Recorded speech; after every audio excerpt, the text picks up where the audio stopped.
இப்போது புதிய அறிமுகம் ஆச்சி ஹோட்டல் சாம்பார் 50 கிராம் ரூபாய் 20 மட்டுமே. இன்னும் சற்று நேரத்தில் இபிஎஸ்ஐ சந்திக்கிறார் அன்புமணி அவர்கள். சென்னை கிரீன்வே சாலையில் உள்ள இல்லத்தில் இபிஎஸ்ஐ சந்திக்க இருக்கிறார் அன்புமணி. சட்டமன்ற தேர்தல் கூட்டணி குறித்து இபிஎஸ் அன்புமணி ஆலோசனை நடத்த இருப்பதாகவும் தகவல் வெளியாகி உள்ளது.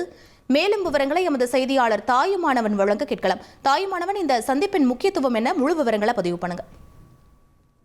2026 சட்டமன்ற தேர்தலுக்கு இன்னும் குறைவான மாதங்களே இருக்கக்கூடிய சூழல்ல 2 நாள் பயணமாக மத்திய உள்துறை அமைச்சர் அமித்ஷா தமிழகம் வந்திருந்தார். தமிழகம் வந்திருந்த போது அவர் பல்வேறு விஷயங்களை அந்த தேசிய ஜனநாயக கூட்டணியை வலுப்படுத்துவது தொடர்பாக நிர்வாகிகள் மற்றும் கூட்டணி கட்சியை சேர்ந்த நிர்வாகிகளுக்கு பல்வேறு ஆலோசனையை வழங்கிவிட்டு சென்றிருக்கிறாரு. குறிப்பா அடுத்த 10 முதல் 15 நாட்களுக்குள்ளாக தேசிய ஜனநாயக கூட்டணியில மற்ற பிற கட்சிகள், குறிப்பாக தேமுதிக மற்றும் பாமக உள்ளிட்ட பல்வேறு கட்சிகளை இணைப்பதற்கான பணிகளை நிர்வாகிகள் ஈடுபட வேண்டும் என அவர் குறிப்பிட்டிருந்தார்.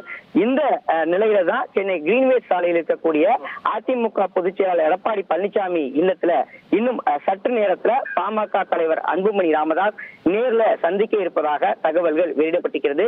இந்த சந்திப்பின் மூலமாக அதிமுக, பாஜக மற்றும் பாமக ஆகிய 3 கட்சிகள் அந்த கூட்டணி குறித்தான அந்த பேச்சுவார்த்தையில ஈடுபடுவதற்கு வாய்ப்பிருப்பதாக தகவல்கள் இருக்கின்றன. ஏற்கனவே தேசிய ஜனநாயக கூட்டணியில அதிமுக, பாஜக இடையே தொகுதி பங்கீடு பேச்சுவார்த்தை என்பது அண்மையில முதற்கட்டமாக நடந்து முடிந்தது. பாஜகவுடைய பொறுப்பாளராக நியமிக்கப்பட்டிருந்த மத்திய அமைச்சர் பியூஷ் கோயல் தமிழகம் வந்திருந்து நட்சத்திர விடுதியில அதிமுக பொதுச்செயலாளர் எடப்பாடி பழனிசாமியோடு ஆலோசனையில ஈடுபட்டிருந்தார். கூட்டணியில தொடர்ந்து மற்ற பிற கட்சிகளை இணைப்பதற்கான பணிகளும் திரைமறைவுல தொடர்ச்சியா மறைமுகமாக பேசப்பட்டு வந்தது. இந்த நிலையில தான் பாமக நிறுவனர் ராமதாஸ் மற்றும் பாமக தலைவராக இருக்கக்கூடிய அன்புமணி ராமதாஸ் இடையே கட்சியை அங்கீகாரம் கொள்வதில் தொடர்ந்து அந்த மோதல் போக்கு இருக்கக்கூடிய சூழலில் அன்புமணி ராமதாஸ் தரப்பு தற்போது கிரீன்வே சாலையில் இருக்கக்கூடிய அதிமுக பொதுச்செயலாளர் எடப்பாடி பழனிசாமியை சந்தித்து அந்த கூட்டணி தொடர்பாக பேச இருப்பதாக தகவல்கள் வெளியாகி இருக்கிறது.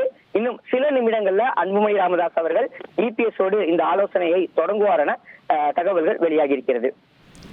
விவரங்களுக்கு நன்றி தாயுமானவன். இப்போது புதிய அறிமுகம் ஆச்சி ஹோட்டல் சாம்பார் 50 கிராம் ரூபாய் 20 மட்டுமே.